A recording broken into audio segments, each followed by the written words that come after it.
आइए बच्चों, आज के क्लास में आप लोगों का स्वागत है और आपका सहयोग हमें मिल रहा है, तो हम अपना प्रयास कर रहे हैं। तो आज जो बच्चों इस क्लास में हम लोग क्वेश्चन नंबर 15 और त्रिकोणमिति जो चैप्टर ऊपर हमने लिख रखा है, अध्याय 9 है, कक्षा 10 है, NCERT मैथ है, ये सब आप देख ही रहे हैं। तो बच्चों यदि हमारे चैनल पर आप नए हैं तो निश्चित रूप से आप चैनल सब्सक्राइब कर लेंगे, जिससे कि हमें थोड़ा मनोबल मिलेगा ताकि हम अपनी वीडियो अपलोड करते रहें और ऐसे ही प्रयास भी करते रहें। और मेहनत तो हम कर ही रहे हैं, आप लोग वीडियो देखिए, आपके निश्चित रूप से त्रिकोणमिति चैप्टर अच्छा भली भांति समझ में आ जाएगा। तो क्वेश्चन नंबर 15 आज बच्चों इसी एक्सरसाइज का हम लोग समझने का प्रयास करेंगे। बिल्कुल अंतिम सवालों पर हैं बच्चों हम, तो यहाँ पर कोई दिक्कत हो आप हमें कमेंट करें और हम आपकी समस्या को जहाँ तक होगा संभव होगा तो वहाँ तक सलूशन करने का प्रयास करेंगे। तो बच्चों ये 15 नंबर क्वेश्चन आप किताब से पढ़ें, हम यहाँ क्वेश्चन लिखेंगे तो बहुत टाइम जाएगा। एक सीधा राजमार्ग एक मीनार के पाद तक जाता है, ठीक है। मीनार के शिखर पर खड़ा एक आदमी एक कार को 30 अंश के अवनमन कोण पर देखता है। एक मीनार के शिखर पर, ठीक, देखिए बच्चों, आप मीनार मान लीजिए, ये है हमारी मीनार, ठीक है। ये मान लीजिए हमने मीनार मान ली और इसकी एक लाइन को हम यूज कर लेंगे। देखिए बच्चों ये मीनार है, समझिए बात को। मीनार के शिखर पर खड़ा एक आदमी एक कार को 30 अंश के अवनमन कोण पर देखता है। बच्चों यहाँ पर देखिए अवनमन कोण है, तो एक कार है, सपोज दैट यहाँ पर कोई कार है, इसमें बच्चों ये देख रहा है 30 अंश। तो यहाँ से देखिए बच्चों, यहाँ से आप इस लाइन को भी मिला दीजिए, समझने का प्रयास करिए आप। तो जब ये 30 अंश है तो निश्चित रूप से ये भी 30 अंश हो जाएगा, ठीक है। जो कि मीनार की पाद की ओर एक समान चाल से जाता है। अवनमन कोण देखता है जो कि मीनार की पाद की ओर एक समान चाल, 6 सेकंड बाद कार का अवनमन कोण 60 अंश हो जाता है। तो बच्चों अब 6 सेकंड बाद यहाँ पर वो कार पहुँच गई होगी, तो ये अवनमन कोण कितना हो गया, 60 अंश, ठीक है। तो ये बच्चों ये भी 60 अंश हो गया, समझना है आपको। यहाँ पर ये दूरी चलने में, इस दूरी को चलने में 6 सेकंड लग जाते हैं, ठीक है। इस दूरी को चलने में 6 सेकंड लग। आगे इस बिंदु से मीनार के पाद तक पहुँचने में कार द्वारा लिया गया समय ज्ञात कीजिए। तो बच्चों यहाँ तक तो 6 सेकंड लग जाते हैं, अब यहाँ से यहाँ तक कितना समय लगता है ये आपको ज्ञात करना है। तो सपोज दैट ये हमने ए मान लिया, यहाँ पर बी मान लिया, यहाँ पर सी मान लिया, यहाँ पर डी मान लिया। तो हमें पहले BC दूरी चाहिए, कितनी दूरी है। और बच्चों ये CD दूरी ये इसको CD दूरी तय करने में हमें 6 सेकंड लगते हैं, ठीक है, 6 सेकंड लगते हैं।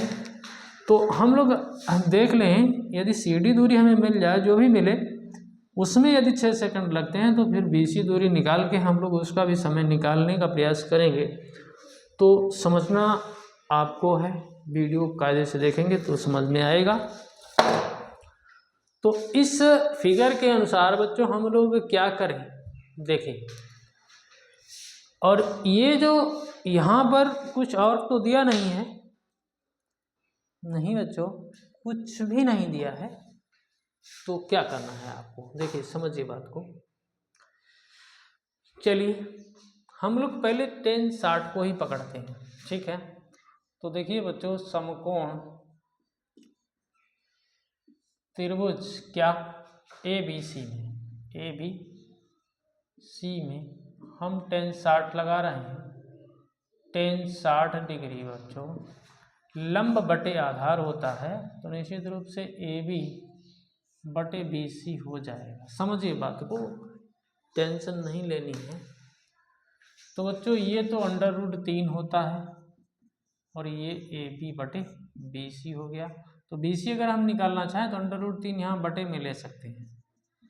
AB बटे √3, जो भी आया है उसको रहने दीजिए, समीकरण 1 मान लीजिए। इसमें आइए बच्चों, इसमें बच्चों समकोण त्रिभुज ये भी है, तो इसको भी पकड़ के चलेंगे।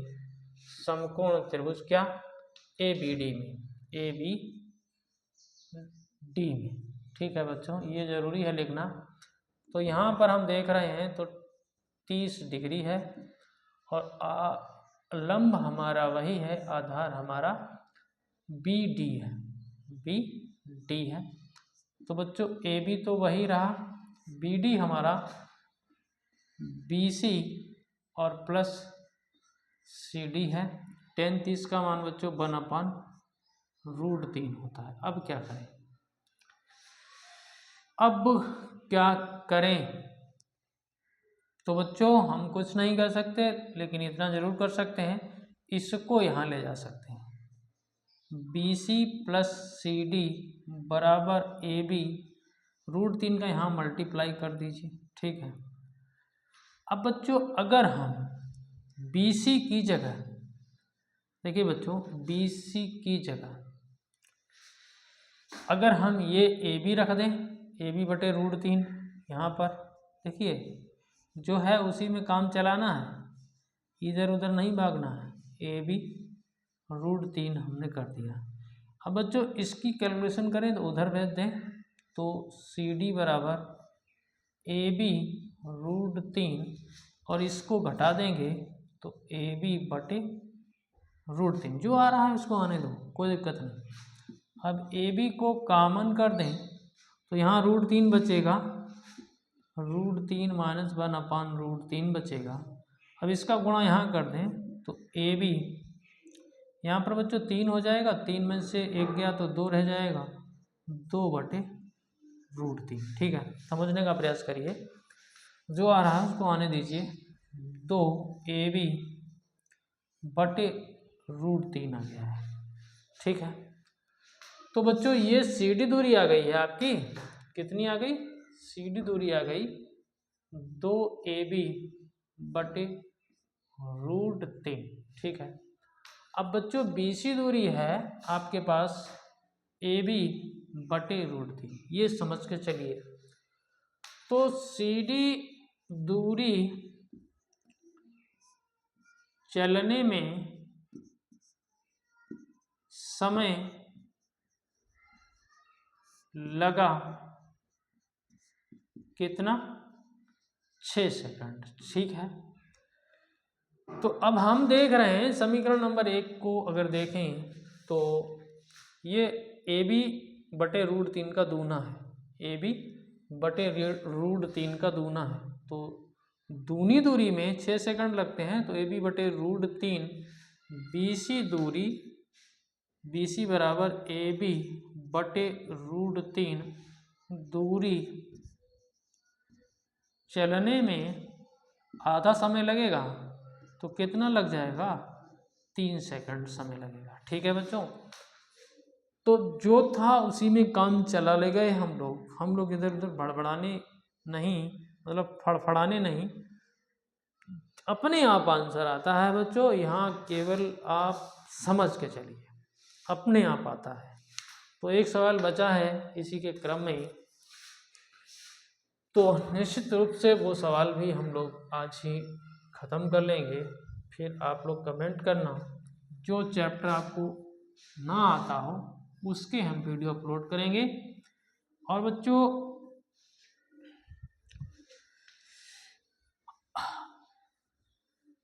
समझ के चलना है, तो प्रैक्टिस करनी है, आप अच्छे नंबर लाएंगे निश्चित रूप से। तो क्वेश्चन नंबर 16 देख लेते हैं, और हम लोग 2 ही क्वेश्चन करेंगे क्योंकि 16 के बाद में कोई क्वेश्चन नहीं है। तो यहाँ देखते हैं बच्चों क्वेश्चन नंबर 16 को। ये देखिए, मीनार के आधार से और एक सरल रेखा में 4 मीटर 9 मीटर की दूरी पर स्थित 2 बिंदुओं से मीनार के शिखर का उन्नयन कोण पूरक कोण है। तो देखिए बच्चों, एक आपको मीनार बना लेनी है और इससे 4 मीटर की दूरी और फिर बच्चों 9 मीटर की दूरी, यहाँ पर हम मान लेते हैं यहाँ तक ये दूरी 4 मीटर है और यहाँ तक ये जो दूरी पूरी है ये 9 मीटर है, समझ के चलना है। तो ये जो कोण है ये एक दूसरे के पूरक कोण है। कैसे हैं? पूरक कोण। पूरक कोण बच्चों क्या होता है? जिन दो कोणों का योग 90 अंश हो जाए तो उनको पूरक कोण कहते हैं, एक दूसरे का पूरक कोण। जैसे एक कोण 60 अंश है तो एक कोण आपको 30 अंश होना चाहिए, तो दोनों को मिला के 90 हो जाता है। तो ऐसे ये कोण है। तो यहाँ पर 60 और 30 ऐसा तो नहीं कर सकते, लेकिन हाँ इतना ज़रूर है, इसको थीटा मान लें और इस कोण को 90 माइनस थीटा मान लें, तो इनको दोनों को जोड़ देंगे तो टोटल 90 आ जाएगा। ऐसा आपको काम करना है, ठीक है बच्चों। तो और सिद्ध कीजिए कि मीनार की ऊंचाई 6 मीटर है। ये सिद्ध करना है कि ये जो आएगी ये 6 मीटर आनी चाहिए। तो इसको बच्चों हम लोग यच मान लेते हैं, यच मीटर, ठीक है। समझना आपको है और केवल इतना ही डाटा है सवाल में, इसके बाद में कुछ नहीं। कुछ ना कुछ तो हो ही जाएगा, हम लोग अगर सवाल में करेंगे तो कुछ ना कुछ तो हो ही जाएगा।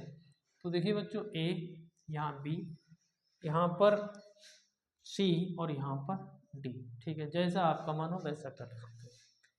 तो बच्चों हम लोग अगर पहले ये देखिए 90 अंश का कोण है, ये निश्चित रूप से एक मीनार है तो सीधी ऊर्ध्वाधर खड़ी है, तो ये 90 अंश का। तो अगर हम देखें तो देखें बच्चों, समकोण त्रिभुज ए बी डी में आपको जो मिले उसी से काम चलाना है। देखिए ये जीवन जीने का भी लक्ष्य है, जो मिले उसी से काम चलाओ, ठीक है।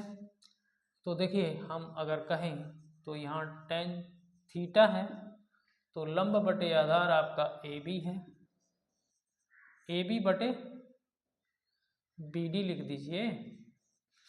अब यहाँ तो कुछ हुआ नहीं, लेकिन हाँ इतना जरूर है बच्चों, इसको हम एच मान चुके थे तो ये बी डी आ गया, ठीक है। तो आप देखिए बच्चों,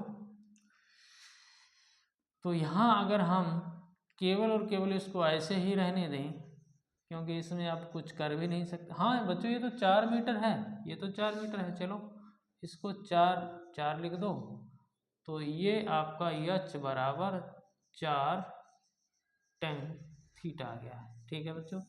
इसको यहीं छोड़ दो, ये 4 मीटर था। तो बच्चों अब आप इस वाले को ले लीजिए, तो ये देखिए समकोण त्रिभुज क्या है, समकोण त्रिभुज ABC में, ABC में अब एंगल आपका थोड़ा सा हटके है, तो 90 माइनस थीटा जो है उसको लिखिए, और लंब बटे आधार, तो क्या है AB बटे BC है, और AB आपने एच मान रखा है और BC आपका 9 मीटर है, ठीक है। तो इसमें अब चूंकि आपको देखिए थोड़ा तो समझ के चलना ही है, तो ये आपका tan 90 अंश माइनस थीटा बराबर एच बटे 9 आ गया है। तो हम देख रहे हैं, तो यहाँ से अगर हम देखें तो एच बराबर 9 tan 90 माइनस थीटा है, ठीक है। ये अब देखिए बच्चों, आप ज़्यादा नहीं तो इतना तो जानिए, tan 90 माइनस थीटा बराबर आपका cot थीटा होता है, ये जरूर आपको सीखना है। तो अब क्या करें, cot थीटा होता है, तो बच्चों अब cot थीटा यहाँ लिख सकते हैं, तो एच बराबर 9 cot थीटा हो गया। अब एक जगह हमारा एच बराबर 4 tan थीटा, एक जगह हमारा एच बराबर 9 cot थीटा। तो क्या करें बच्चों, देखिए बच्चों हमें ये भी पता है बच्चों कि अगर हम टेन थीटा को देखें तो टेन थीटा बराबर 1/cot थीटा भी होता है। ठीक है बच्चों, तो अगर हम बच्चों यहाँ से 1/, कितना होता है, cot थीटा। ठीक है, तो अब देखिए बच्चों, आपको समझना है, तो चाहे तो इससे और चाहे तो इससे आपको काम करना है। तो यहाँ cot थीटा है, तो इसकी जगह हम लोग बच्चों 9 और cot थीटा की जगह 1/tan थीटा भी लिख सकते हैं, लिख सकते हैं ना। तो ये हो जाएगा बच्चों हमारा h बराबर 9/tan थीटा। समझिए बात को। और बच्चों tan थीटा अगर हम लोग निकालें तो h/4 है, तो यहाँ पर 9 h/4 लिख सकते हैं। अब 4 को ऊपर ले जाएं तो ये 9 × 4 हो जाएगा, नीचे आपका h है और इधर भी आपका h को यहाँ ले जाएं तो ये h² हो जाएगा, ये आपका 36 हो गया, तो h बराबर ±6 आ गया। अब चूंकि दूरी है, निगेटिव नहीं लेना है, तो h बराबर आपका 6 मीटर। आंसर यही आपको निकाल के दिखाना था। तो कोशिश करेंगे तो निश्चित रूप से सवाल आपके समझ में आएंगे। यदि समझ में आए हों दोनों सवाल, कायदे से आपने देखा होगा तो निश्चित रूप से समझ में भी आए होंगे। यदि समझ में आए हों तो चैनल को सब्सक्राइब जरूर कर लें, बेल आइकन प्रेस कर लें, ऑल पर सेट कर लें, वीडियो का नोटिफिकेशन मिले, साथ ही दोस्तों में शेयर करें और बच्चों वीडियो को लाइक भी करें। आप लोगों का बहुत बहुत धन्यवाद। जय हिंद, जय भारत।